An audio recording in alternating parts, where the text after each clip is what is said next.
It's time for The Pet Show with America's favorite pet expert, Warren Eckstein. Warren is the author of How to Get Your Cat to Do What You Want and How to Get Your Dog to Do What You Want. He's here to answer all your pet and animal questions. And now, Warren Eckstein. Hey, good morning, everyone. Welcome to The Pet Show. Does your rescued beagle seem a little blue? Are your feral kittens acting way too ferocious?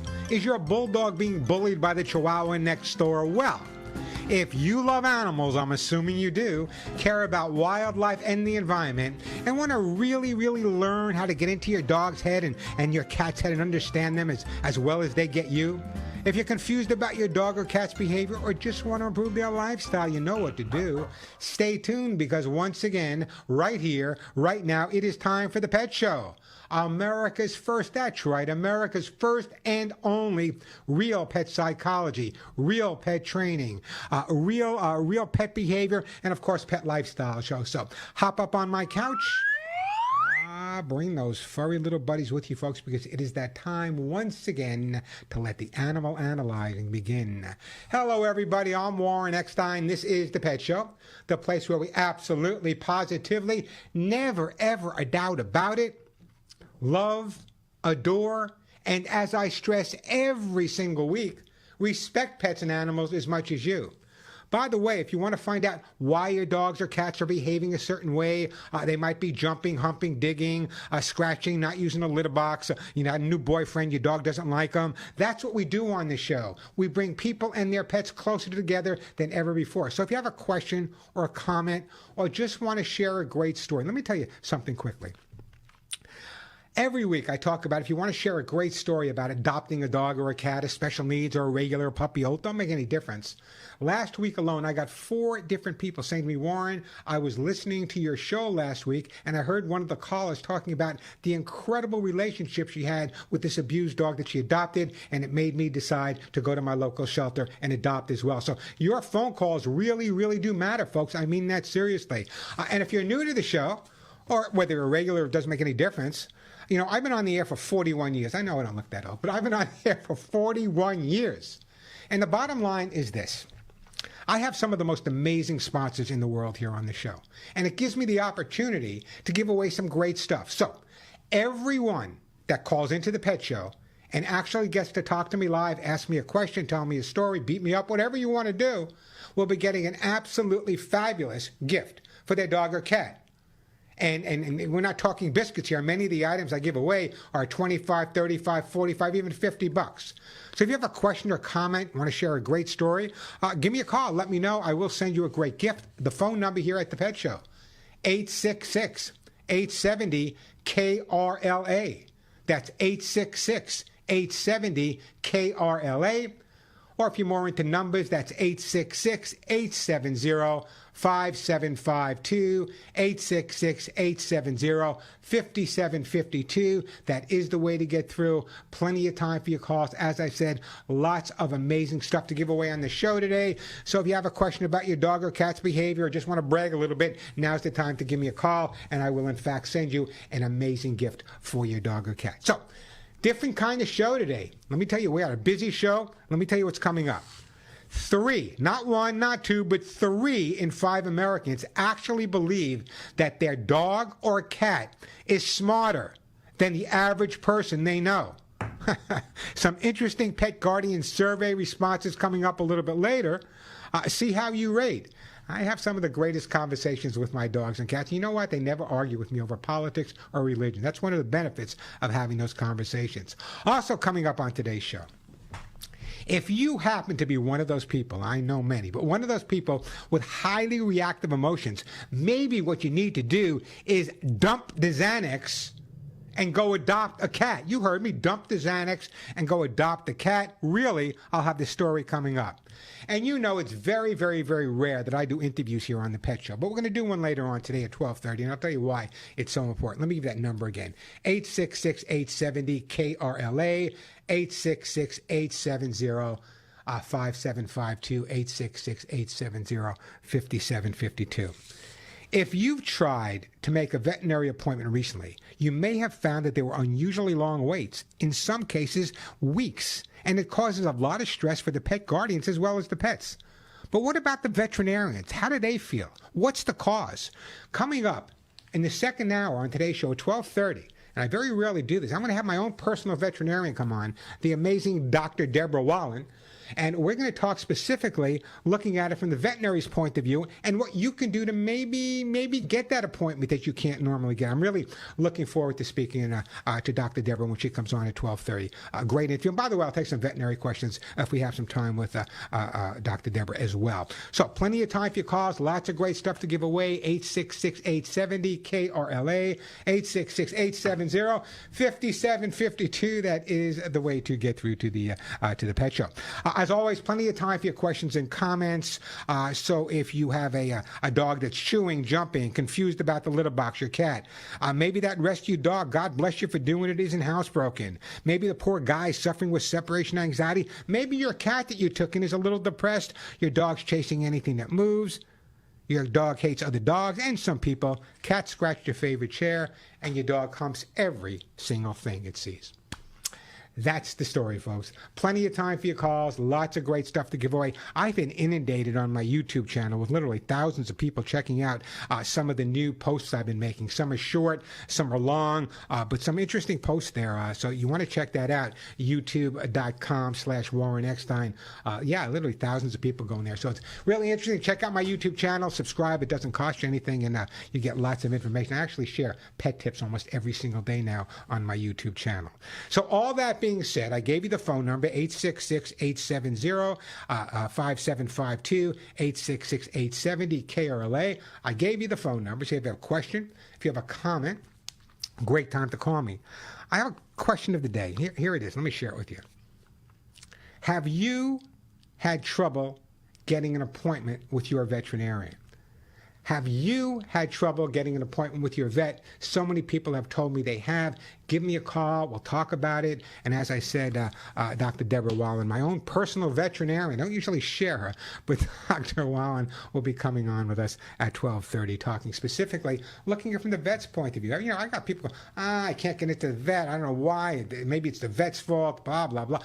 We're going to hear the other side of the story coming up a little bit later, and I think you'll find it quite interesting. 866-870-KRLA, that is the phone number, 866-870-5752. As I said, plenty of time for your calls, lots of super stuff to give away. If you want to see the face behind the microphone, check out youtube.com/Warren Eckstein, where we're broadcasting live on YouTube right now. I know you've been looking at the background for a while, but the next couple of months, we'll change the background for you guys a little bit. I'll have cute puppies or doggies, whatever. We'll figure that out.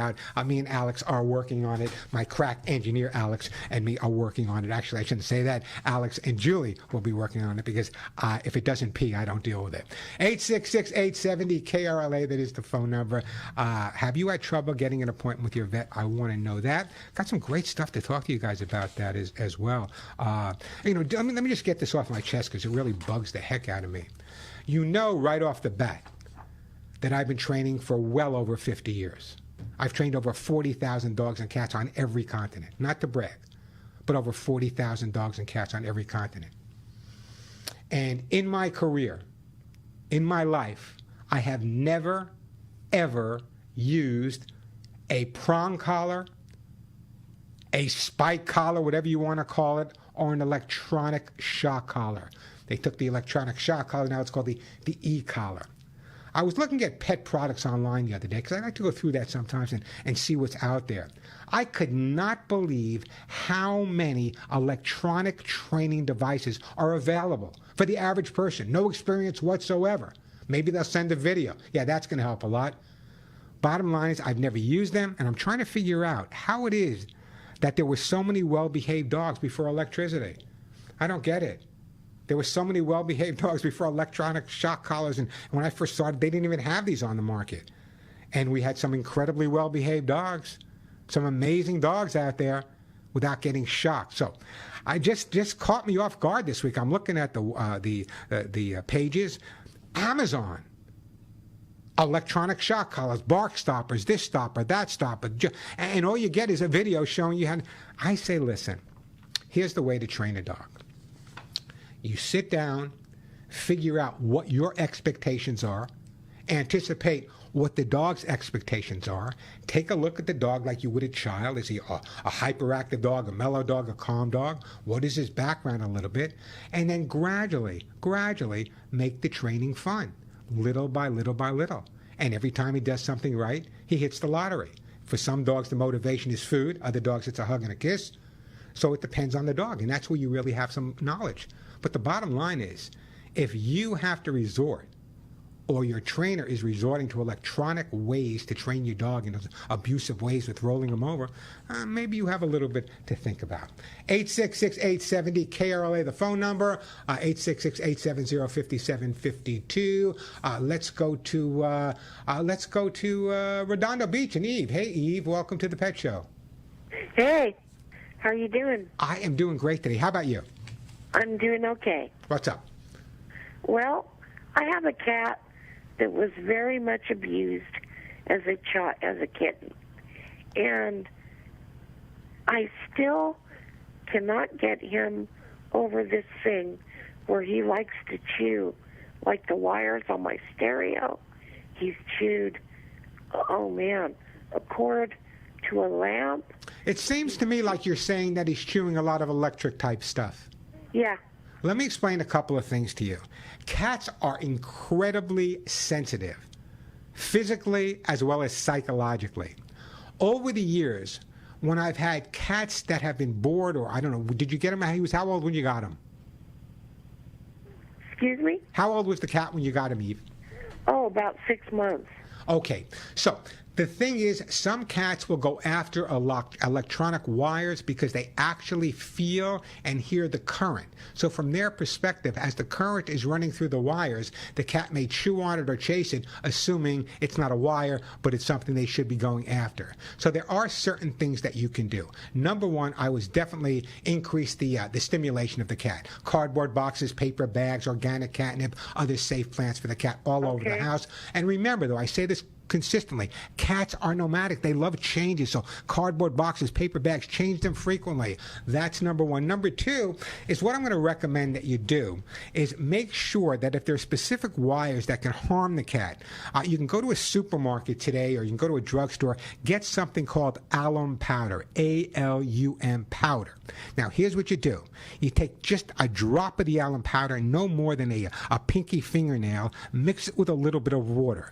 Put little dots of that around the wires where he's going, and the cat will stop chewing on those. But that's a quick resolution. The bottom line is cats that are mentally stimulated don't chase wires. They look for the new things that Eve is going to bring into the home. So it's A-L-U-M? A-L-U-M powder. It's what they use in a styptic pencil to stop bleeding. Also, he bites me a lot. And when did the bites occur? He's being pet. Okay, perfect example. I'm going to tell you exactly what to do. What I want you to do, Eve, for time-wise, do you have access to a computer? Yes. I want you to go to my YouTube channel. You can go there right now. I just posted it. youtube.com/Warren Eckstein.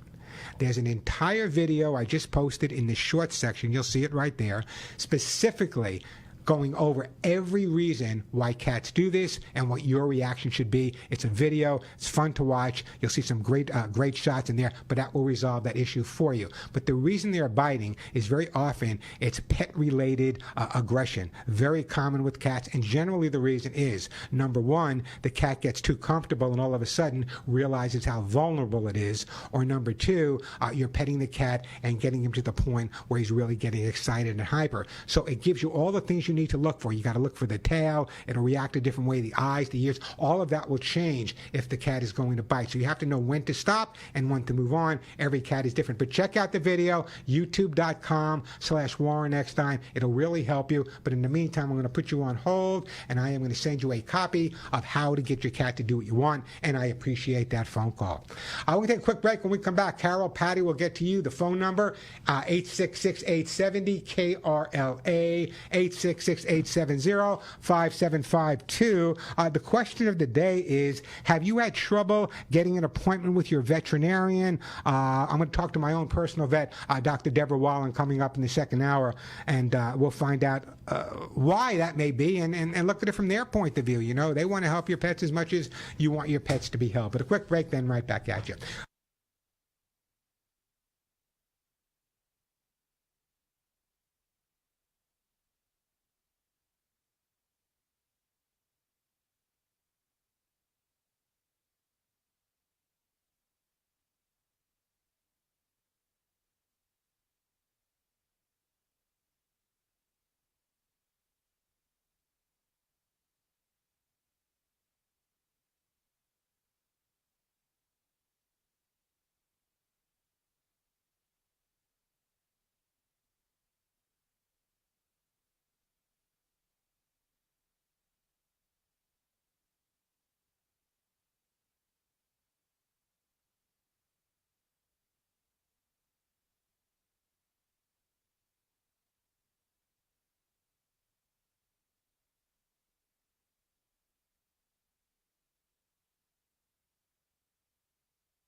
And we are back on the Pet Show. Did I mention that Alex put together some scary, scary music for the Pet Show today? That's the Addams Family, right, Alex? Okay, so let me tell you a little story about the Addams family. You know, I've been doing this for a long time. I got a lot of stories, folks. Charles Addams, the man who wrote the Addams Family, was a very, very close friend of mine. Charlie Addams and I served on the board for the oldest no-kill organization in America called the Bidewee Home, with 3 locations in New York, out in the island, and actually Checkers is buried there, and many, many famous dogs are buried there as well. But every year they would have a child's fair in the Hamptons, a tough place, but I had to go there. A big fair, and that would be the same people. And one of the people that was one of the judges besides myself was Charles Addams. Great guy. How did I help him out? He was a large collector. If you know anything about cars, and I just know how to fix them, I don't know much about the expenses. He had a collection of Bugattis, whatever they are. It's an Italian, Bugattis, thank you. And he had a collection of them, and he called me one day and said, Warren, my Labrador just chewed off the bumper of my Bugatti. And so I said, okay, so you get another bump. He said, Warren, to get another bump of this, it's about $60,000. I got to wait about a year to get it, I guess, from Italy. So that was my relationship. An incredible guy and a big animal lover. Yes, he did write the Addams Family. He had that side of him, too. 866-870-KRLA, the phone number, 866-870-5752. Great time to give me a call. By the way, let me toss this out to you guys. You know, I'm not always a big fan of dressing up your pets for Halloween, but if your pets enjoy it, I'm in. If your dog or cat enjoys being dressed up, go for it. But if they don't do it. It can freak them out and scare them. But if you are going to be dressing your pets up for Halloween, I'd love to see what you guys have come creatively. This is Southern California. I'm not back on Long Island. Southern California, you guys are creative out here. So I'd love to hear from some of you guys what type of costumes you may be putting on your pets this year. Again, only if they're comfortable with it. Give me a call. I'll send you a great gift. 866-870-KRLA, 866-870-5752. Let's go to Carol in Los Angeles. Hey, Carol. Carol, welcome to the Pet Show. Let me hit the button. Hi, Carol. How are you? I spoke with you last week, and we didn't have much time, and you said to call back. Okay, go over your problem. Which I really appreciate. And I'm a little nervous about this because there's so many ways to go that I don't know how to do it in 2 minutes. I adopted a little dog 2 months ago from a shelter. And turns out she's a terrified little thing of pretty much everything. In the 2 months I've had her, she owns me. I mean, she loves me to death. She trusts me, and the same with me to her. She's better with my husband, but not totally.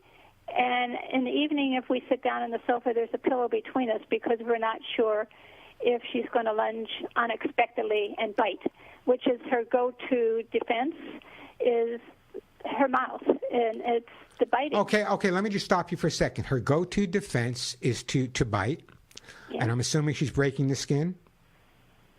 Yes, she has. Initially, the very first day, and one time after that when I was at a vet's office, she bit me and she also did my husband. But I'm not happy that she bit you any time. But at the vet's office, you know, they're stressed out and a little anxious at the same time. But here's my scenario. Number one is that when the dog is striking out at you, is it like one bite and then she goes away, or is she looking to go for the kill? Right now, Warren, she's not biting me, and that's within 2 months, so I'm okay with it. However, if I take her for a walk or people come up to her, I know not to let them get too close because she wants to go after them. What's interesting is 2 people, one of them not together, one sat down on a curb, did not look at her, kept his hands to himself, and within a minute she walked over to him and sniffed him out. And I've discovered its hands. Okay, so we know it's hands. So my next question to you, my follow-up question to you is, you said you adopted her at 6 months. Prior to that... No, 2 months. Oh, she was 2 months old when you got her. Just 2 months ago. And no one in your family that you know of, no one in your family possibly whacked her or hit her? I'm not talking about abused her, but whacked her, hit her. Nobody in the family ever did that? Nope. Okay, tell me about where you got her from. When you adopted her... She came from the West L.A. shelter. Okay. And she was only there a day because she had been turned in by an owner. So she had been turned in by an owner when she was 8 weeks old? No, I'm sorry. She was a year and a half old when the shelter got her. Okay, so that now we're talking about a whole different ballgame. You told me she was a puppy. Let's talk about the adult dog. The adult dog, there's no doubt in my mind, is hand shy, was hand abused. Piece of cake for me to figure out. Doesn't take all the years of studying. Number one, what you need to do and continue doing is just walk by her and pat her on the head. That's it. You should have people come to your home or meet them outside. Better yet, meet them outside. But when you meet them outside, they should already know the dog's name and maybe have one of the dog's toys to toss at the dog and then just stand there. I want the dog to start associating people with only positive things. It's what we call counter conditioning. Whenever you're dealing with aggressive behavior, it's very rare that a dog is born aggressive. Very, very, very rare. So this type of aggression was brought on. And it breaks my heart because I can pretty much tell you that this dog was whacked an awful lot. Of course, not by you guys, but the previous owners. So she associates hands with abuse. Doesn't take a genius to figure that out. So quick petting, walk away, quick petting, walk away, leave her wanting a little bit. That's the way to resolve it. And what I would recommend is some good basic training with the dog. And here's why. You need a way to communicate with the dog when she's starting to be a little aggressive towards someone outside. If you're constantly pulling back on the leash or the anxiety you're having is going from one end of the leash to the other end of the leash, you're actually creating more of a problem because that's what the dog is picking up on. So I want you to build up her confidence a little bit. At the same time, we want to build up her self-image a little bit. Bless you for adopting her. And I'm sure within a short period of time, one of my guys, a little Willie, was a little snappy when I took him in. And it took me almost 5 months to figure out how abused Willie was with the hand. And I did exactly what I told you to do. And right now, I put Willie with any baby, any kid, and he's the happiest dog in the world. But it doesn't happen overnight. Patience and time is the way to approach it. Okay. Thank you, Warren. I really appreciate it. Did I send you a copy of the book last week? Yeah, I haven't you didn't received get it yet, No. but yes, you did. All right, Thank you. I want you to. I'm looking forward to it. And focus primarily on the building up the self-image and all that to make a big difference. I'm going to put you on hold. I'm not going to put you on hold because I sent you something. I'm going to donate a gift. I'm going to donate a gift to someone else. Hey, great time to give me a call. I got a couple of open lines, pretty rare. 866-870 KRLA. Let me tell you what I'm giving away on today's show. When I say $50, I'm not kidding. I got Hugs and Kisses available. I got Lucy Pet Food available. I got Orthoshoot Gold. If you have a dog with hips and joints, you might want that. Copies of my best-selling books, either How to Get Your Dog or How to Get Your Cat. The most amazing hemp seed oil available on the market. As I said, Lucy Pet Food, T-shirts, and all new, I'm giving away all natural herbal flea spray. So everyone that calls in gets to talk to me live on the air will get one of these products for their dog or cat. Again, the number, what would you say, Alex? I can give you Carl. Alex said I can give his car away. It's probably not worth as much as Lucy Pet Food or Hugs and Kisses. Hey, the phone number here, 866-870-KRLA, 866-870-5752. Got a question, got a comment? Want to just tell me what you're dressing your dog up or your cat up like? I got lots of gifts to give away. Everyone that calls in, even if it's just to tell me what kind of outfit you're going to put on your dog or cat, or why you may not be putting any outfit on your dog or cat. My dogs are running around butt naked this Halloween, but that's just me. Give me a call. Let me know. I'll send you a great gift. 866-870-5752, 866-870-KRLA. That is the phone number. Quick break, then right back at you.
And we are back on the Pet Show. Thank you, Alex, for the great music today. Again, the phone number, 866-870-KRLA.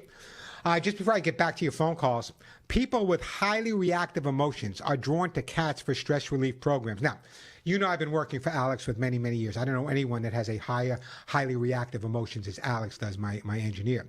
But the new study says that many people, especially those with strong and highly reactive emotions, seek and would benefit contact with cats.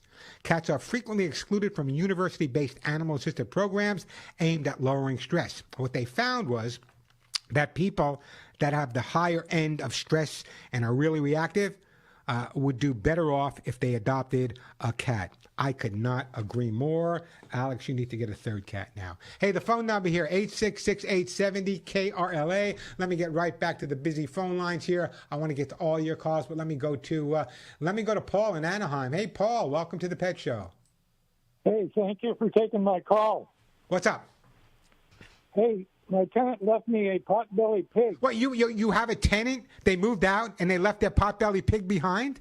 They did. I knew What they a had bunch it, of but I jerks. thought they'd take it with them, but they did not. Jeez. He's destroying my backyard, and Yeah. I really need to get rid of him. I took down the number for Delta Rescue. I don't know if they would accept something like that. I have no way of getting it to them. Wonder if you can help me out. Yeah, that's a tough one. You know what? I am an amazing fan of pigs. I had two 1,200-pound pig pets of my own that I rescued. What I would try to do, you have access to a computer? Yeah, I do. All you need to do, and I'm sure they'll help you out, all you need to do is Google Potbelly Pig Rescue, Southern California. Check it out. I believe that there's rescues for potbelly pigs. I wish my friend Betsy was around. If you're listening to Betsy, if you listen to the show, send me, because she has potbelly pigs. So what we'll do is I want you to contact, go to Google, find one of those organizations. If you find the organization that helps you out, tell them to send me a note. I'd love to give them a little plug on the air as well. But I think that's probably the best thing you can do right now is simply go to Google and look out for Potbelly Pig Rescue, Southern California. And I think that will probably but be I don't want you going near any of that. I don't want you trying to sell it. I don't want you trying to give it to someone personally unless you know them. Great. I want to make sure this pig is going to a good home. So I would contact the rescue. Okay, that's a lot for me to write down at this moment. Would you have someone that could text me that information to this phone number? Okay, what I'm going to do, you know what? What I can do is I'm going to put you on hold. I'm going to send you a T-shirt, but I'm going to put you on hold. And if it's just simply Potbelly Pig Rescue, you know what? I'm going to put you on hold. And Suzette, if you can help Matt, he's just got to go to Google Potbelly Rescue Southern California, Potbelly Rescue Southern California, and that should help Matt a little bit. Potbelly Pig Rescue. I'm sorry, otherwise I'd have to go there. Potbelly Pig Rescue, that's what I mean. Potbelly Pig Rescue. We'll try to help you out there, Paul. I appreciate that phone call. All right, let's go to, oh, God, so many great calls. You know what? Let me go to, God, I don't know how to answer this one. Let me go to B in Pasadena. Hey, B, welcome to the Pet Show. Oh, thank you for taking my call. Hey, it's my pleasure. By the way, Alma, we're going to get to you. Laura, Crystal, we'll get to your phone calls in just a second. Go ahead. Go ahead, B. Hello? Yeah, hi, B. Go ahead. What's your question? My question was regarding the cats that I inherited from my sister who passed away. They're 18 years old. But the boy cat in particular is loving carnitas. It's tacos and carnitas, that kind of Mexican food. Listen, anyway, listen. He prefers human food. He prefers human food, and he always has to. I don't know if it's good for him or not. I bought him vitamins. Okay, well, a couple things. Number one, let me stop you right off the bat. Hold on, listen to me. Number one, my last name is Eckstein. So carnitas are not an everyday treat in my household. But here's the bottom line. I don't know what type of spices. I know it's kind of pulled pork, Alex was telling me. But I don't know what kind of spices they put in there and if any of those spices would be detrimental. The bottom line is I would not giving my dog or my cat carnitas. What you can do is take the carnitas, get a plastic container, take the carnitas, put it in half of the plastic container. Take a piece of cardboard and on the other side of the container, put the cat's regular food. Let that sit in the refrigerator overnight. The next morning when you go to feed the cat, what I want you to do is put the carnitas away or eat them yourself. What I want you to do is take the cat's food now, put it in the microwave for a while, just till it heats up a little bit, not too hot. Cats eat with their nose a lot more than their mouth. So if his food or her food starts smelling like carnitas, am I saying that right? Then that may be the best resolution for you. Well, I just didn't want it to be detrimental to his... I would not, no, I'm telling you, I would not. Listen, my vet's coming on next, but I would not be giving a cat, especially an 18-year-old cat, carnitas at this point. I would not be doing it. I would give him... Oh, he loves carnitas, though. Listen, and they're very greasy. No, listen.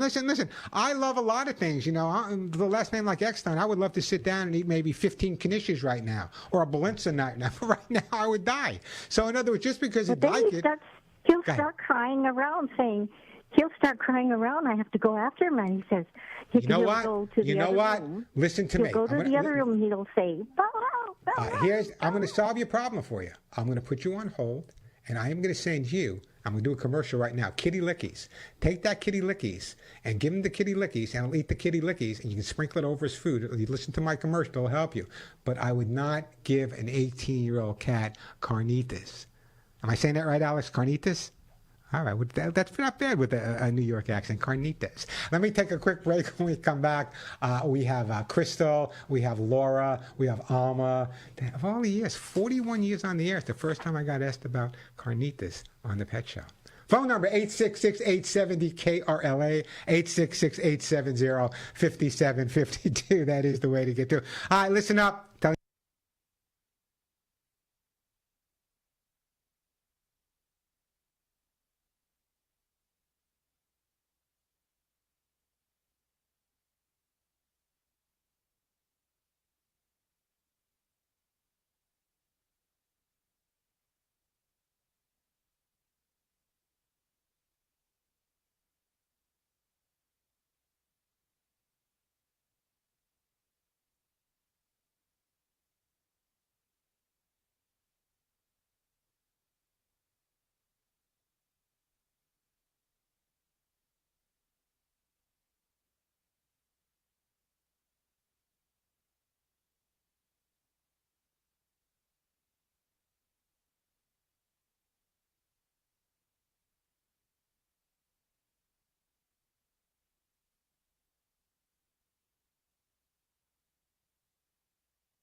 I'm not going to be able to sleep tonight. Thanks, Alex. I am not going to be able to sleep. Hey, we're back on the Pet Show. I'm Warren Eckstein. Great time to give me a call, 866-870-KRLA, 866-870-5752. Plenty of time for your calls. Lots of great stuff to still give away on the Pet Show. 3 in 5 Americans think their pet is smarter than the average person they know. Do you agree with that? Do you think your dog or cat is as smart or smarter than some of the people you know? Give me a call. I'll send you a great gift. The phone number, 866-870 KRLA, 866-870-5752. I'm going to get to you, Crystal, I promise. Right now, let me go to Alma calling from Torrance. Hi, Alma. Welcome to the Pet Show. Alma. What was that? Hi, Alma. Welcome to the show. Uh-oh. Something went wrong. Alma, no, I can hear you, Alma. What's up? I'm going to put her on hold. Let's see if we can straighten that out. Okay, Alex? Let's go to, who's been holding on a long time here? Let's go to Crystal in Orange. Hey, Crystal in Orange. Welcome to the Pet Show. Thank you. How you doing today? I'm wonderful. Thank you. So I have a question about my dog. It's a Shih Tzu. She'll be 2 in November, and we got her when she was 8 weeks old. She absolutely loves me.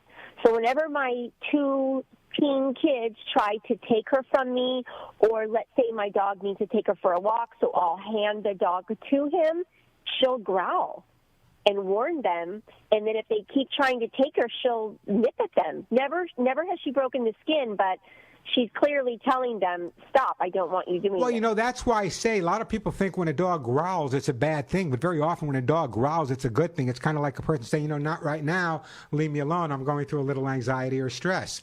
What I would do, the way to resolve the situation, I thought it was going to be a big dog, so I was going to take a different approach. But the way to resolve the situation in your case is have the teenage kids take over more of the responsibility of the dog. They should be walking the dog 3 times a day or whatever number of times you do. They should be feeding the dog. And reason for that is the dog associates with you with all the caregiving.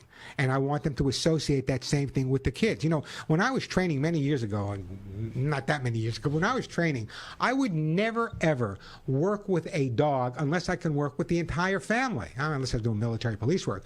And that's important because if everyone treats the dog the same way, and you've had the dog since it was 8 weeks old, so you had it way after its imprint stage, it was into its almost a juvenile stage, the bottom line is that's the way to resolve it. If you try to correct the dog, and I'm sure trains well, tell the dog, no, jerk, no. That's not what you need to do. You need to build up the relationship between the dog and your teenage kids, and the way to do that is mom, back out of the picture a little bit, go into another room, let them spend more time by themselves with the dog. If the dog likes running around in the yard, let them go out there. When they come home from school, let them bring a treat every time they walk into the house so the dog associates positive things with them, and little by little you start noticing that the relationship with them is going to really improve. But don't get jealous. I promise you will. All right. Well, thank you for your suggestions. I will definitely try them. And just remember, you know, the concept of a dog growling. A lot of people say it's bad. Oh, it's not the greatest thing, but it's a dog's way of kind of saying, you know, hey guys, you know, I got a headache. Leave me alone, or I don't be bothering me right now. It's a dog letting you know, and that's you just got to find. Anyway, don't go anywhere. I'm putting you on hold. You are also getting a copy of How to Get Your Dog to Do What You Want. If you can get your teenage kids to read that, you're better than most. Phone number here, 866-870-KRLA, 866-870-5752. We got a whole other hour. Let me take a quick break here and then get right back to your phone calls. I'm Warren Eckstein. This is The Pet Show.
And we are back on the Pet Show this Halloween. If you got some Halloween tips for my listeners, feel free to call in. I want to find out what you guys are dressing your pets up. If you are, I'm not pro, I'm not con. We'll talk about that. But right now, let's go to my friend Vera in Torrance, who we lost last time. Hey, Vera, welcome to the show. Hi, how you doing? I am doing okay. No, more importantly, Vera, more importantly, how are you doing?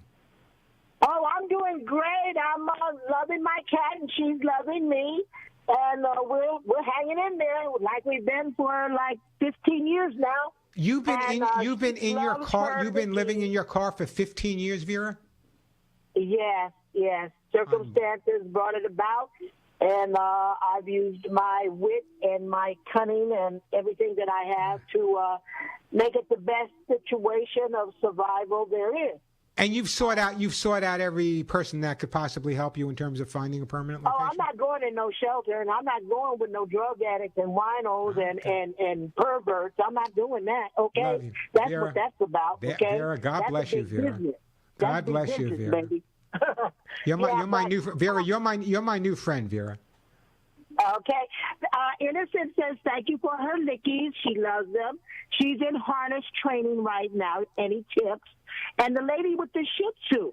I find I have a 17-year-old Shih Tzu who's been with me for 15 years in the car, and they are the most docile dogs. They're stubborn, but they're docile. You know, I don't understand any Shih Tzu growling at anything. But maybe the kids are doing something. But any tips on harness training? I don't give her a treat unless she has the harness on. Hey, listen. If the harness comes off, I don't give her a treat. This is for your cat, right? Yeah, that's my baby. Listen, Vera, do you have Vera, did I ever send you a copy of my book? No. In my book, I normally don't send two things out, but in my book, there's an entire chapter there specifically on teaching your cat to walk on a leash and harness. So I normally can't do that because I'm usually only allowed to give one gift, but I'm going to move on now. I want you to keep calling me, but I'm going to put you on hold, and I am going to actually send you a copy of how to get your cat to do what you want. And make sure you give us the address. And Vera, if there's anything we can do, I know it's tough. If anyone out there knows another way for Vera, she's been living in a car for 15 years because of the love for animals. If anyone out there has any ideas, let me know. We'll get in contact with Vera somehow, and maybe after 15 years, God bless you, Vera. You are literally one of the most amazing people I've ever encountered. It amazes me the commitment people make. A lot of people say, well, if I had to give up my house and had to live with my dog and cat, I would. Not all you would do that, but Vera did. She's living in a car now with her pets for 15 years. I sent her kitty lickies, and then she has the ability and the want and the heart to call me up on the air and say thank you for sending her the kitty lickies. Well, first of all, the people over at Lucy Pet sent the kitty lickies, but more important than that, what an incredible lady. Vera, we're going to try to help you out as much as we can, so stay in touch, will you? Hey, the phone number here, 866-870-KRLA. We're going to break for the top of the hour. When we come back, we have Jay, we got Etta, we got Laura. The phones are jamming. We'll get to all your calls. Now, coming up in the next hour, I'm glad you guys are calling. Hold on, because the first half hour will be taking all your calls. The second half hour of the show, I'm doing something I rarely do. I'm having my own veterinarian, Dr. Deborah Wallen, come on to talk about waiting times to veterinarians, and we'll be answering a few veterinary questions as well. So don't go anywhere. A quick break, then right back to your phone calls. I'm Warren Eckstein. This is The Pet Show.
And welcome back to the second hour of the Pet Show. I'm Warren Eckstein. This is it, folks. America's first and only real pet psychology, pet training, pet behavior, pet lifestyle show. You got it. Got a question or comment about your dog or cat? Great time to give me a call.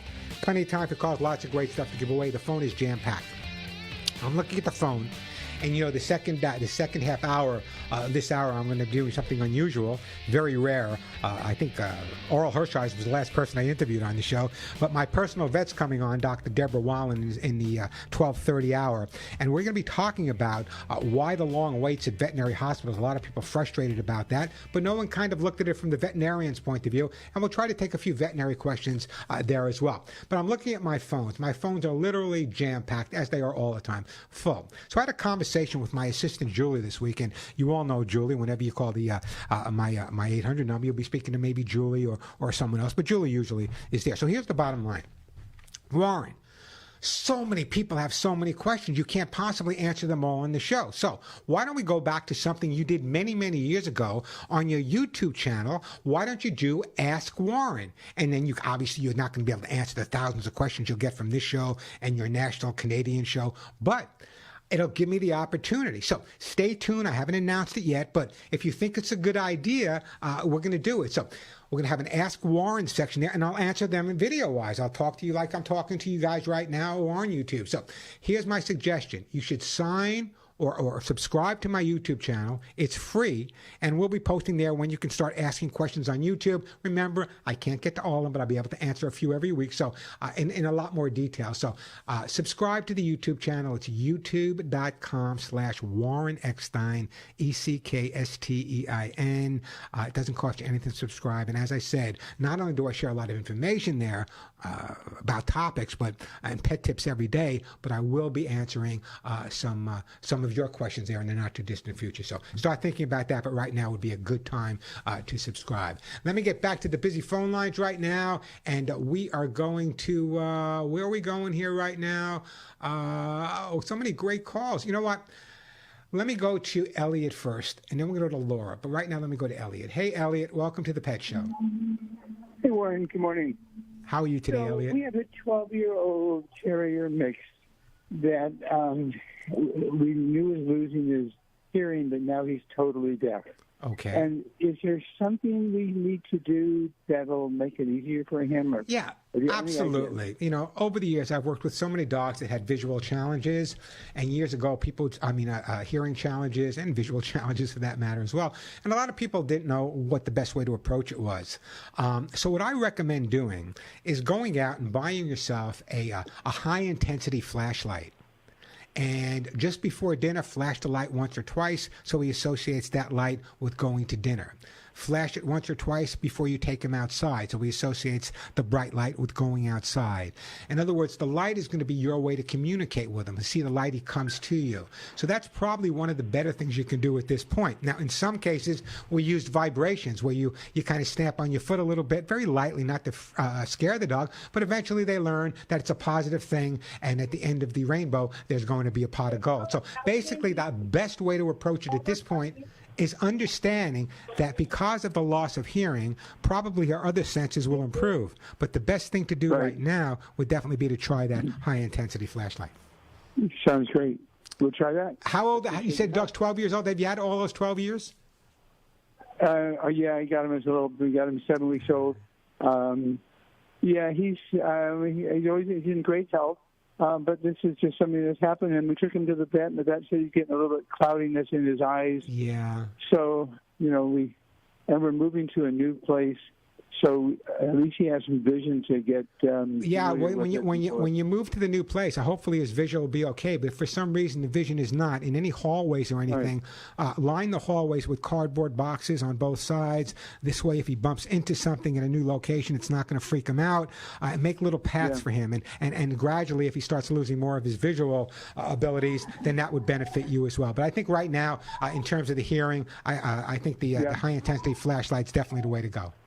Great idea. Thank you so Elliot, don't much. go anywhere. I'm going to put you on hold, Elliot, and we're going to keep him around a lot longer because I'm going to send you a jar of my own Hugs and Kisses vitamin mineral supplements for your dog. And God bless you for being so concerned.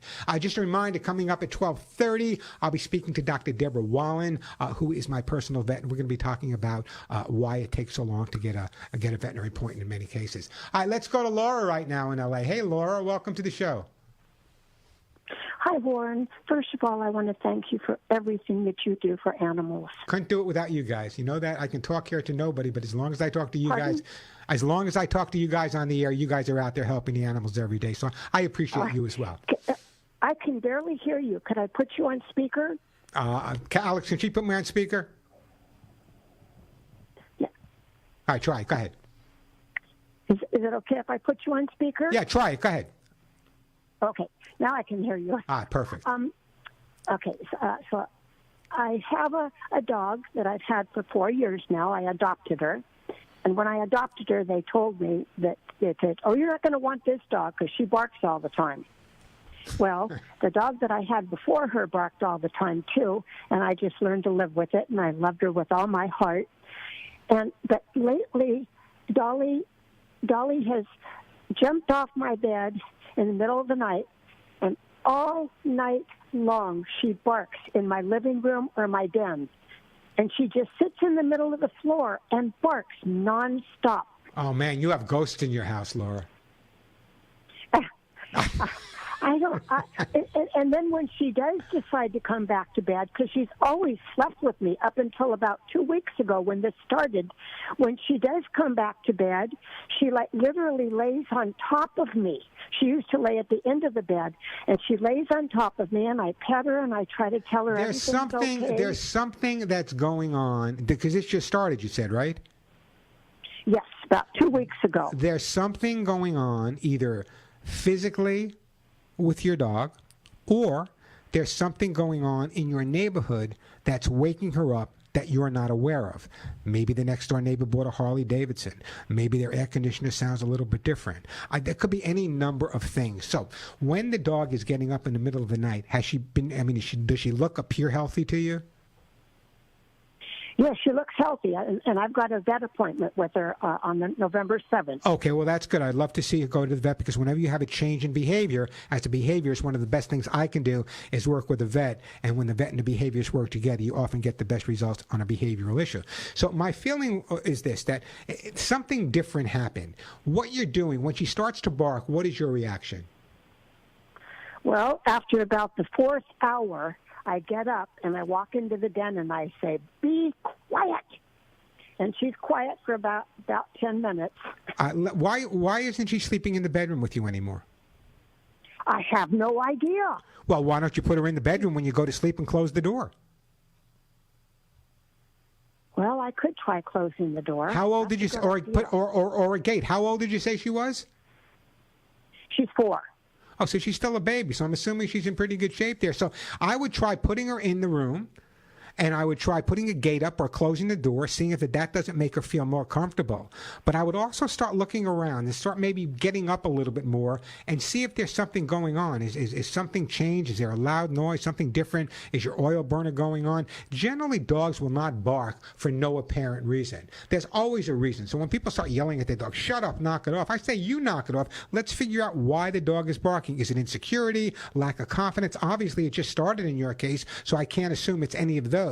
So it has to be unless there's something physically, and I'm glad you're going for an exam, unless there's something physically, maybe the hearing changed or whatever, then my assumption at this point is there's something within the hood, within your house, or within your neighborhood that changed. Or I don't know if maybe you changed your carpet, or maybe you changed some type of laundry cleaner. Any one of those things can trigger off. Or maybe you put something different in the wash when you wash the blankets on your bed. These are all things as a behaviorist that I have to look into to figure out the whys. But I think right at this point, what I would do is try gating her off in the room. I would try giving her as much exercise as you possibly can before you go to sleep. If you do that, tuck her out a little bit. The other thing you might want to try is, how many times a day do you feed her?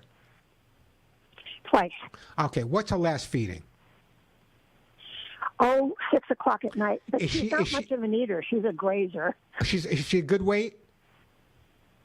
Yes, she definitely. Okay, here's is. what I would And in try fact, doing. You have sent me hugs and kisses for her. Okay, but she here wouldn't touch it. She's all you so got to do is picky. break it over. Listen to what I'm going to tell you, okay? What I want you to do is I want you to make sure that when you feed her at regular meals, but take a little bit less of her food in the morning, a little bit less of her food at night. And what I'd like you to do is take that, and I want you to give her a little bit of a feeding, maybe around 9 o'clock at night or 9:30 at night. Heat it up a little bit, because as I said, dogs eat with their nose. So heat it up a little bit and see if that, and then sprinkle some of the hugs and kisses on top of it while you're heating it up. That's going to make a difference. Maybe she's waking up now, because now at 4 years old, all of a sudden she's feeling hungry in the middle of the night. So it could be any number of things, but you have to be a good detective to figure it out. Charlie Chan, remember Charlie Chan? You got to be like Charlie Chan to figure out what's going on. But I'm glad she's going to the vet. One more quick question. Go ahead. Go ahead. I've tried leaving the light on in the den, because it's almost like she. I was wondering if she could have sundowners, but I know she's awfully young for sundowners. But I've tried leaving the light on in the. I don't think it's the light at this point. I think either she's getting hungry at 4 years old, or maybe there's something else bothering her. But my gut reaction is that there's probably something that changed within the environment. I got to move on. How long ago did I send you the hugs and kisses? Oh, a long time ago. I had to give it away because. Okay, I'm going to put you on hold, and I'm going to send you, What am I going to send you? You know what? I'm going to send you some Orthosur Gold to keep the hips and joints in good shape. Phone number here at the Pet Show, 866-870-KRLA, 866-870-5752. That is the way to get through. Plenty of time for your calls. Lots of great stuff to give away. Let me take a quick break here, then right back at you. Speaking of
And we are back on the Pet Show on Warren Eckstein.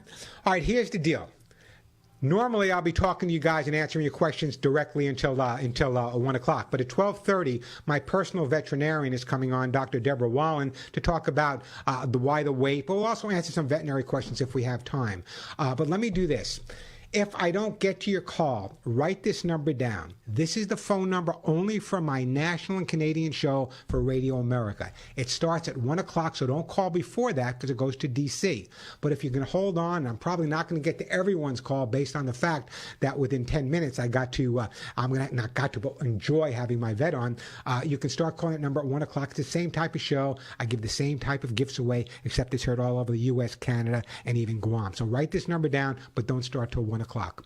877-725-8255. 877-725-8255. 877-725-8255. Now, I noticed a call on my screen from Etta. I'm not going to take the call. Etta's calling from Chatsworth. She says it's urgent. She found a baby dog in a box, and she has to find it at home immediately. Now, I can't find a home for the dog over the radio because I don't know what type of home it's going to go into. So, Ada, what I'm going to do is I got your information coming to me from Suzette, and I'm going to give it to my friend, an amazing lady. You all know Joy by now. Rescue Me, Inc., just an amazing person, my go-to person. I will hook you up with Joy, and maybe she can find an organization or a person that can help you find a home for that baby dog. So, Ada, we're getting your information. Join the dog. Just an incredible. I mean, the lady does not have the word no in her vocabulary. And you should support her organization as well. Check out Rescue Me, Inc. Rescue Me, Inc., an amazing organization that really walks the walk. And by the way, I serve on the board of directors, so it's got to be a good organization, right? At least I think so. 866-870-KRLA, the phone number here. We are going to, God, so many different... You know what, let me go to Sherman Oaks, and I think it's Michelle or Michael. Is it Michael or Michelle? Michelle. Hi, Michelle. How are you? I'm very good, Warren. Thank you so much for taking my call. And if I could say quickly, well, like everyone else, I love you and thank you from all the animals in the whole world. But I want to say shout out to Vera. You go, girl. Warren, do you remember I'm the lady? It's now 5.5 years with my cat, no longer in a car but a van now for almost a year. And we're doing okay, too. We're hanging in, and we listen religiously every Saturday. Go ahead, Michelle. Go ahead. No, I'm just saying, between you living in a van and Vera living in a car, do the politicians not see this going on? You're not the people that should be going to a shelter. I don't get political, but all I do want to say is, this whole snafu with our, recently with the, what do you call it, city council? Yeah, city council, yeah. They're in charge of the homeless thing, and all the money goes to them. That's the answer. But anyway, Can I just say, Warren, God bless you, Warren. I've told you this before. Can I say it again? You are not only helping the animals, as I'm sure you know, these 40-plus years. You're helping all of us, and even people who don't have pets, but just listen to you because you warm our hearts in this otherwise kind of frigid atmosphere worldwide. You know what I mean? Gosh, you're making me blush. I appreciate that, but I could never do it without people like you. And I actually have tears in my eyes right now. And the reason I do that is because over the years, I haven't always been a Southern California person. Right. No one would know because I don't have any accent left. But I lived in New York. I grew up on Long Island. Actually, I was actually born in the Bronx and grew up on Long Island. And when I was in New York, one of the things that I did was I was a peace officer for the state of New York for the League for Animal Protection. It was a voluntary basis, but I had to carry a gun 24 hours a day and go out on calls that no one else would see, biker gangs, dog fights, whatever. And the reason I bring that up is when I was out there at 12:30, 1 o'clock at night, whether it be the South Bronx, whether it be parts of Brooklyn that have changed, but the Fort Greene section of Brooklyn or Brownsville, Brooklyn, really hardcore areas at that time. The bottom line is I met many, many people in situations like yours where they were either living in their car and in some cases living in a box which they would rather live in than go to a shelter and whatever. So I was able at that point to help them and guide them. And ultimately, most of them were able to be placed in a home. So, Michelle, my heart goes out for you. And I hope there's some politicians listening here to realize that there are people out there that are homeless. And I hope those people that are saying, oh, just another homeless person or just another homeless, I hope they understand there are people out there like you and like Vera who are homeless for whatever reason reason, but are still compassionate, loving people, just like anyone else walking the street. You amaze me, Michelle, as does Vera. And you amaze us, but you know what? On that note, and on a positive, let's also hope they're listening, because how about that? There's not enough people working at the pounds, and some dogs haven't been walked in months and months and months.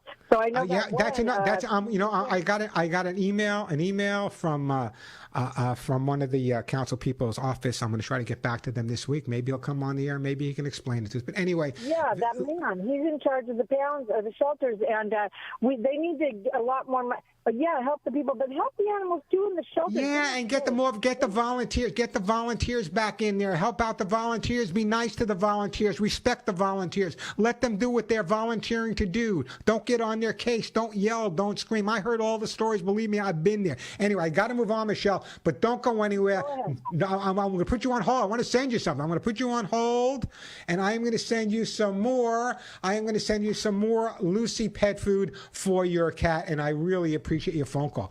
If that doesn't break your heart, look at these people. It's amazing to me. I know I'm doing the pet show, but in the last 20 minutes, we had 2 calls from amazing people whose love and respect and heart is so big that they're more concerned about the welfare of the animals they saved than their own. And you live in a city like Los Angeles. I'm not going to go on a political thing, but you live in a city like Los Angeles. The year is 2022. If we can't help someone like Michelle or Vera out, what the hell are the politicians doing with all of the money? We're sitting on all kinds of money that's up there. Why can't we help those people? I know you can't help everyone, but someone who has ability and the mind and is willing. Makes me crazy, makes me absolutely crazy. So here's the deal, all right? I'm not going to take another phone call now, but Jay, Lynn, Richie, write this number down. You will be, actually, Richie, you can hang on. Maybe I'll have, you know what? No, I want you to call me as well. Write this number down. So I'm writing it down with you. It's Jay, it's Lynn, and Richie. You call me on this number starting at 1 o'clock. You'll be my first 3 calls, I promise. So write it down. That goes for anyone out there as well. Write this number down. This is for my national Canadian show for Radio America Armed Forces Radio. That phone number, but don't start calling to 1, is 877-725-8255. This is pretty rare that I do an interview, but I think you'll be worthwhile you hearing it. So it's 877-725-8255. You can start calling that number at 1 o'clock sharp. And let me go back to the YouTube and why YouTube doesn't make me a penny. It just helps animals. So again, because I always run out of time. There's never enough time on any of my shows or any of the texts I get to answer your questions. So Julie, my assistant, and I decided, we did it years ago and just blew up. We're going to ultimately, I don't know when, but in the next period of time, we're going to have an Ask Me section on my YouTube channel and on my Facebook pages as well.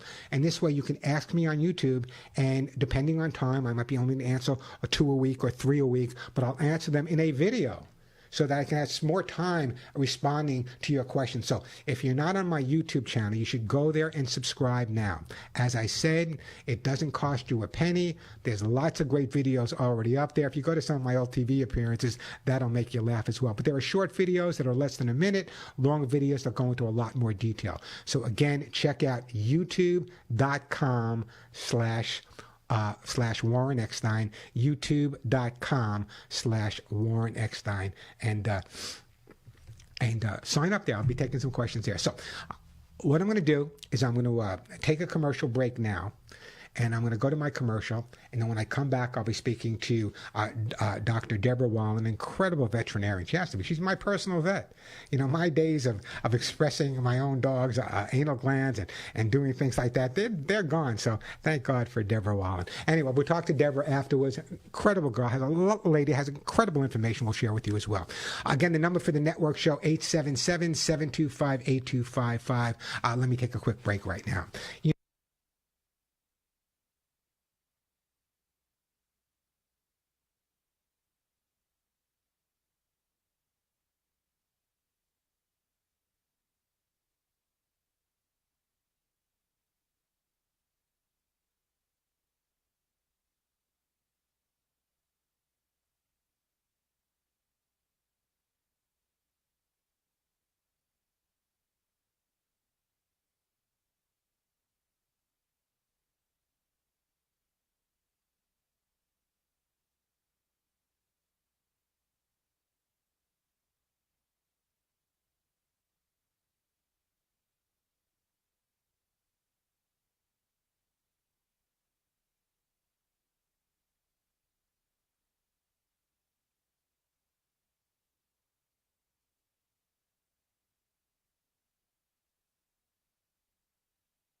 It's a great introduction for my veterinarian coming on. We are back on the Pet Show. I'm Warren Eckstein. Let me introduce you to someone who I know very well. My dogs know very well. Hey, Dr. Wallen, welcome to the Pet Show. Hi, Warren. Thank you so much for having me on today. Oh, it's my pleasure. Molly and Willie say hello as well. Give them my best. I'm sure Willie's shivering.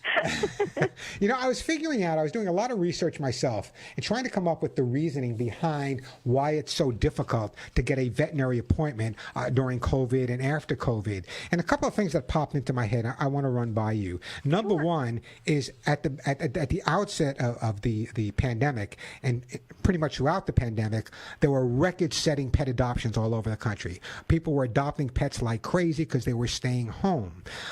And now they kind of a little bit older and they need veterinary care. So there's a lot more animals, number one, to take care of than before.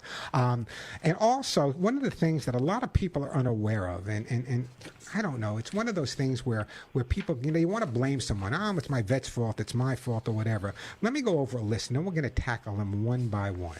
Here are some of the reasons. Number one, illness. So let me ask you a question. As a veterinarian, it's very difficult. A vet tech has to go through an additional 2 years of school. You went through 8 years of school.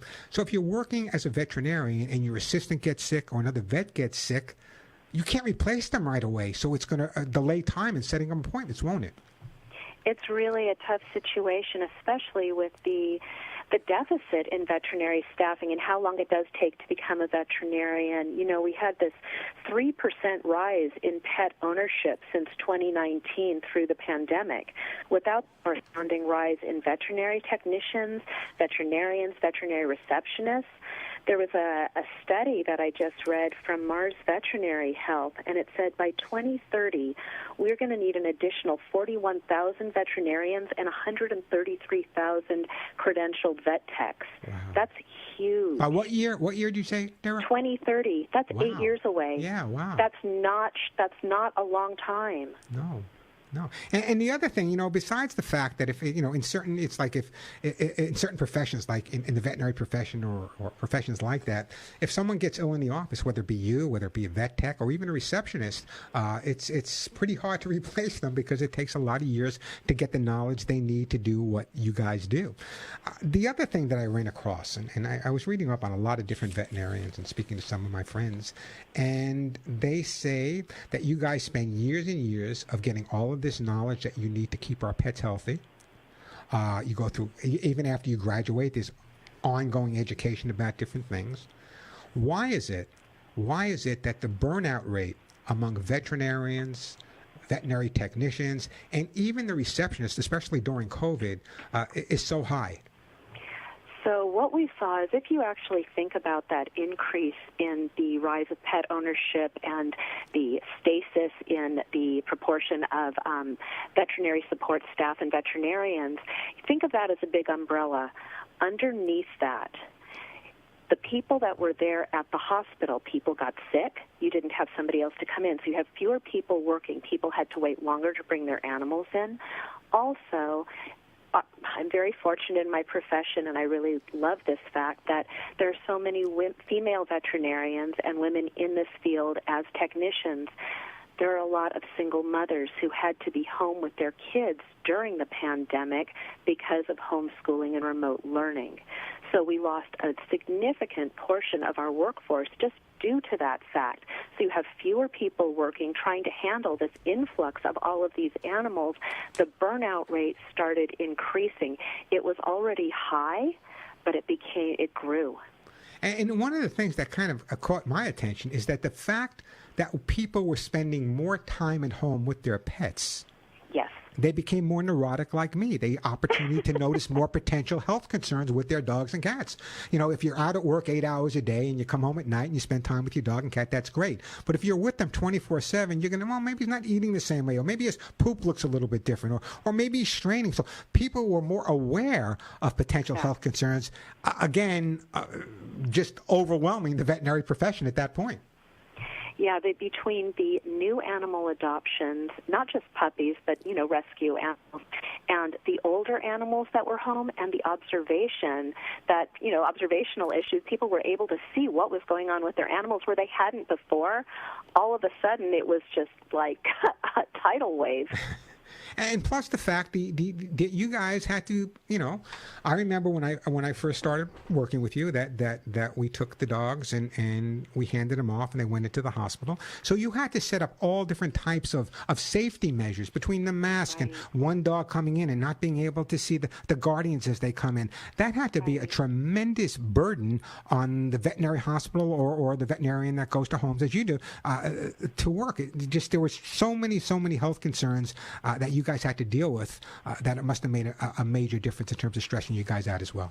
It was huge creating the protection protocols to be able to work in a veterinary hospital and still offer, the same kind of service to your clients, and you couldn't because they couldn't come in. So we developed curbside service, or some hospitals figured out how to do Zoom meetings or video meetings. It's not the same as being there with your pet while the animal's being examined. You don't have the same connection. Yeah, it's amazing to me that people, a lot of people, and I heard it from my listeners, they were blaming it on you guys. Always when in doubt, blame it on the doctor. That's what I do. But the bottom line is, that's why I thought it was important to have you come on today, and I'm going to give you some vet questions too. But I think it was important so that people understood. It's not that you guys didn't want to take more appointments. It's not that you said, listen, I would love to see you, but I got a dinner date tonight, so therefore I'm not going to be able to see you for 6 or 8 weeks. You were just overwhelmed, number one, by numbers. And it's not just adoptions. I wish it was all adoptions and rescues. But if I tell you how many people went out and bought puppies during the pandemic, it's incredible. Just walk down Montana. I think everybody there has a French bulldog that they bought from somewhere, which, by the way, needs veterinarians more than almost any other breed of dog. But just the overwhelming aspect of it. And people were getting angry. And I'm sure that anger kind of made you guys really hurt and frustrated. I think the veterinary receptionists faced it the most. They're on the front lines, and they are the unsung heroes of our field. And I never, in all my years of practice, never used to see signs up in veterinary hospitals, please be kind, please be respectful, please do not swear at our staff. Now that is standard in almost every hospital. They're on the doors of the emergency clinics because people, since they weren't allowed to go in with their animals, were frustrated. It took longer to see a patient because you were going back and forth between the phone and the rigmarole of all the protection protocols. So I can understand people becoming very frustrated, but please don't take it out on the staff. They're trying. Now, I know you've been practicing here for I'm not going to tell them how many years, but a lot of years. Was that pretty much, would you consider the pandemic the most difficult times that you went through as a veterinarian? Absolutely. Absolutely. I think it was the hardest. Your first 2 years out in practice, they talk about there being a learning curve just because you haven't been doing it as long. You're new to everything, and you're studying while you're practicing, you're still studying and conferring with your colleagues and your mentors. That was challenging, but during the pandemic, it's a whole different challenge because there's not enough hours in the day. There's not enough people to help. You're working on raw nerves most of the time, trying to get everything done and take care of your patients. When I first started, when I first started many, many, many years ago, there were 19 veterinary schools in all of North America. That was it. There were 19. Right. Cornell, Davis, I'm not going to name them all. Now there are more. But at the same time, back then, there were mostly male veterinarians. And as you said earlier, I think I don't know what the exact number is, but the percentage of female veterinarians is now higher than male veterinarians. Yes, definitely. So child care becomes a major issue. I'm surprised. In the future, it just amazes me. It just absolutely amazes me how crazed you guys were. I know how crazed I was. Trying to help people out even with behavior. There's only so many Zoom calls you can take. There's only so many phone calls you can take, and then if you don't get to it, they assume it's your fault. No, we're trying. Everyone's trying their hardest. The consumer, the patient, everyone's trying their hardest, and that includes you as veterinarians. What I'm going to do, I got to take a break right now. So if it's okay with you, Deborah, I'm going to put you on hold. Okay. And I got a couple of people that want to ask you a question. One is about her vet said that her cat needs to get a senior blood panel work. We got another one that's talking about some dermatitis. So we'll take a few vet calls as well. But if you have a vet call and you want to give me a quick call, it's 866-870-5752. I'm going to put you on hold. I already did. Did I put you on hold already? No, I didn't. I'm going to put you on hold. And we're going to take a quick break and then right back to you.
And we are back on the Pet Show on this Halloween weekend. I'm Warren Eckstein, talking with my own personal vet, Dr. Deborah Wallen. Deborah, if people wanted to get in touch with you, would it be best for them to go to your website? Go to the website, absolutely. So the website's DeborahWallen.com, right? Right. Right. It's a really tacky little no-nonsense website with a very photoshopped image. But they need what they need. And so it's Deborah Wallen, WALLEN.com. I have one question. Actually, I got a bunch of questions from listeners, but I don't know if we're going to get to them. But let me just, before we go anywhere, I want you to tell everyone how adorable Molly and Willie are.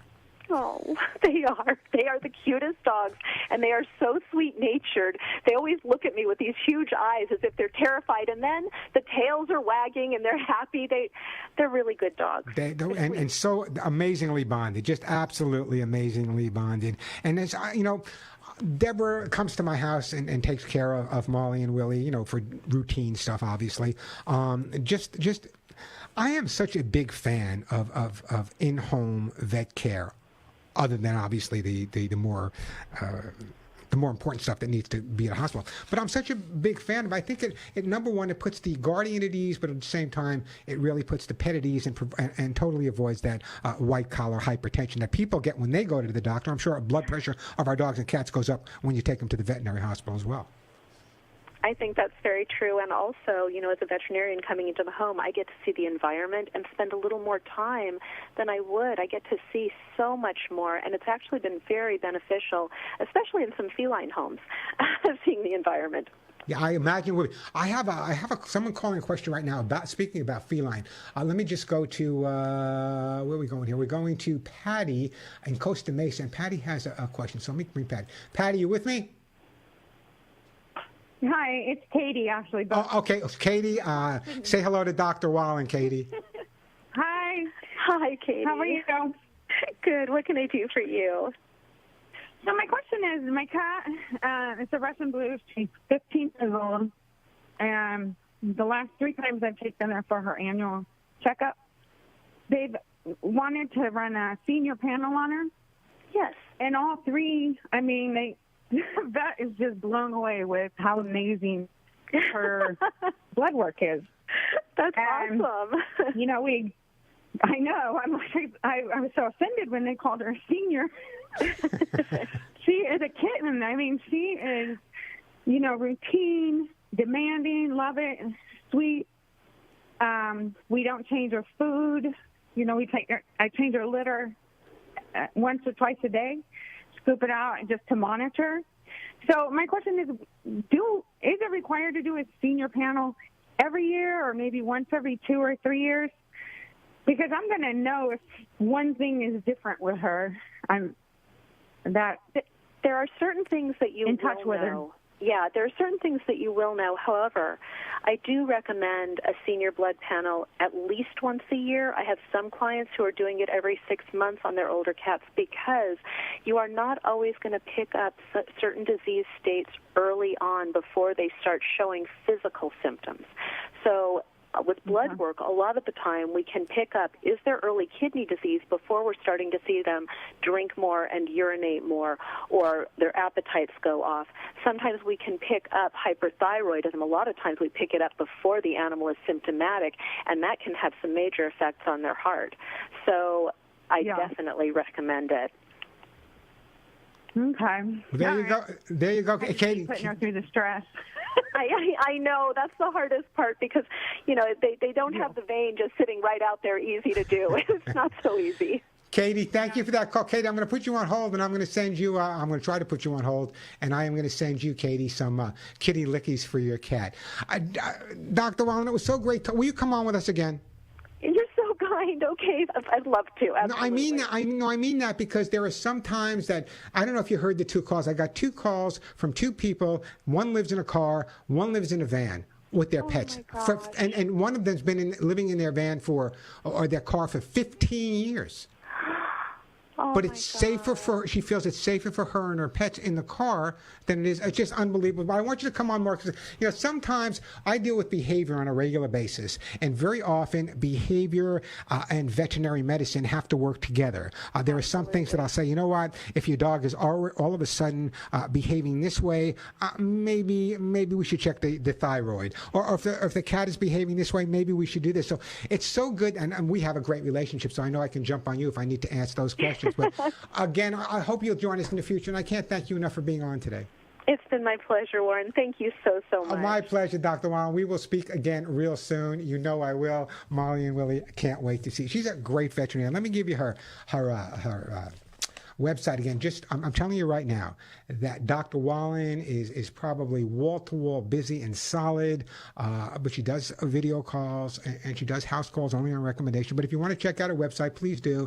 It's DeborahWallen.com, DeborahWallen.com. And as I said, I work with hundreds of veterinarians, thousands over the years. And when I tell you that Dr. Deborah Wallen is my personal vet for Molly and Willie, that ought to tell you something about how I feel about her.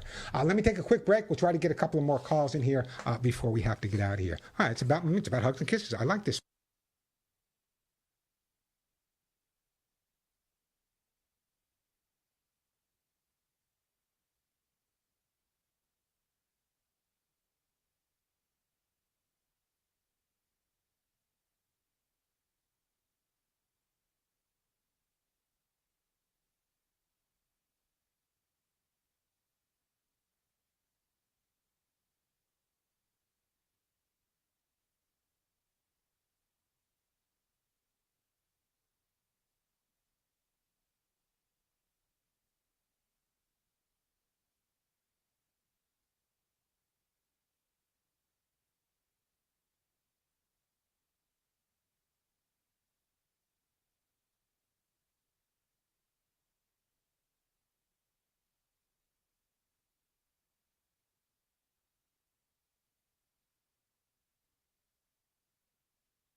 And we are back on the Pet Show on Warren X. And here's the deal. I don't want to rush anyone. So Lynn, Irene, Richie, and Etta, I believe it is, or Ida, write this number down. You guys will be I'm writing your names down now. We have Lynn, we have Ida, we have Irene, and we have Richie. You will be my first 3 callers, hopefully, if you get through. Let me give you the network number, and that goes for everyone out there. If you didn't get through to me, because it was a little shorter than normal, it's the same type of show. I give away the same exact type of gifts. The only difference is the calls come in from all over the country and Canada.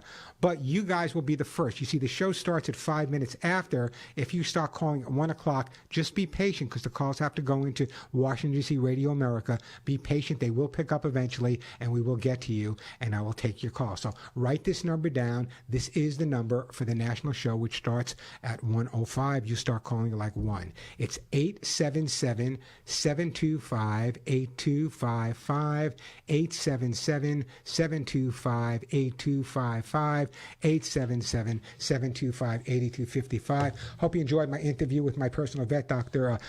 Deborah Wallen. She'll be back on the. We'll bring her on from time to time, and I'll get her to answer some questions for you guys as well. Just a reminder that my YouTube channel is really starting to move, and so I'm doing a lot of things up there. I will be doing a Q&A up there in the not too distant future. So the bottom line is, you should go to my YouTube channel now. You should subscribe to it. It doesn't cost anything to subscribe to my channel on YouTube, and I will be sharing a lot of information and hopefully in the future answering your questions. In the meantime, there's some great videos up there. Some are as short as a minute, some are long. So check out youtube.com/Warren Eckstein, youtube.com/Warren Eckstein. Until next week, you all know what to do by now. Give all of your pets a big hug and a kiss for you, and a very special hug and a kiss right between the ears for me. I'm Warren Eckstein, and you've been listening to The Pet Show.